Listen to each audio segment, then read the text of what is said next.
തെറ്റ് ചെയ്യാൻ മടിയില്ലാത്ത കാലഘട്ടമാണ്. പലർക്കും പല വിഷയങ്ങളും തെറ്റായി കാണുന്നില്ല. ഇസ്ലാം തെറ്റാണെന്ന് പറഞ്ഞ കാര്യങ്ങൾ വരേക്കും അതിനെ തെറ്റല്ലാതെ വളരെ ലാഘവത്തോടുകൂടെ ചെയ്യുന്ന ആളുകൾ നമുക്കിടയിലുണ്ട്. ആലിമീങ്ങളെ കുറ്റം പറയുകയാണെങ്കിൽ വളരെ ലാഘവത്തോടുകൂടെ അതിനൊന്നും ഒരു പ്രശ്നവുമില്ല എന്ന രൂപത്തിൽ കണക്കിലെടുക്കുന്നവരുണ്ട്. അങ്ങനെ ഓരോ തെറ്റുകളും നമ്മൾ പരിശോധിച്ചു നോക്കിയാൽ ഗീബത്ത് പറയുന്നിടത്ത് ഒരു പ്രശ്നവുമില്ല, അതൊരു തെറ്റല്ലാതെയായി മാറിയിട്ടുണ്ട്. നമീമത്ത് പറയൽ, ഫിത്ന പറയൽ, ഫസാദ് പറയൽ, ഇതിനെയെല്ലാം തെറ്റല്ലാതെ കാണുന്ന ഒരു കാലഘട്ടത്തിലാണ് നമ്മൾ ജീവിക്കുന്നത്. ചിരിച്ചുകൊണ്ട് ലാഘവത്തോടുകൂടെ തെറ്റ് ചെയ്യുന്നവർ അവരൊരു കാര്യം മനസ്സിലാക്കണം.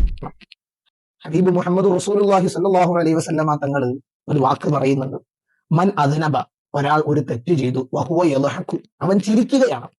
ചിരിച്ചുകൊണ്ട് തെറ്റ് ചെയ്യുന്നു എന്ന് പറഞ്ഞാൽ തെറ്റ് ചെയ്യുമ്പോൾ റബ്ബേ ഇത് തെറ്റാണല്ലോ എന്ന ഒരു വിഷമം പോലും, ഒരു ടെൻഷൻ പോലും, ഒരു ചിന്ത പോലും ഇല്ലാതെ വളരെ ലാഘവത്തോടുകൂടെ തെറ്റ് ചെയ്യുന്നവനാണെങ്കിൽ ദഖലൻ നാറ വഹുവ യബ്കി, കരയുന്നവനായ അവസ്ഥയിൽ നാളെ നരകത്തിലേക്ക് കടക്കേണ്ടി വരുമെന്ന് ഹബീബായ മുത്ത് റസൂലുള്ളാഹി സ്വല്ലല്ലാഹു അലൈഹി വസല്ലമ തങ്ങൾ പറയുന്നു. അതുകൊണ്ട് തെറ്റ് ചെയ്യുമ്പോഴെങ്കിലും നമ്മൾ പടച്ച റബ്ബിനെ പേടിക്കുന്ന ഒരവസ്ഥ നമ്മുടെ ഹൃദയത്തിൽ ഉണ്ടാവണം. അള്ളാഹുവിനെ കുറിച്ച് ചെറിയൊരു ചിന്തയെങ്കിലും നമ്മുടെ ഹൃദയത്തിൽ ഉണ്ടാവണം. ലാഘവത്തോടുകൂടെ ഒരു തെറ്റിനെയും നമ്മൾ കാണരുത്. കണ്ടാൽ നാളെ ആഖിറത്തിൽ നരകപ്രവേശനം അത് കരഞ്ഞുകൊണ്ടായിരിക്കുമെന്ന് ഹബീബായ തങ്ങൾ നമ്മൾ ഓർമ്മപ്പെടുത്തുകയാണ്. അള്ളാഹു കാത്തുരക്ഷിക്കുമാറാകട്ടെ.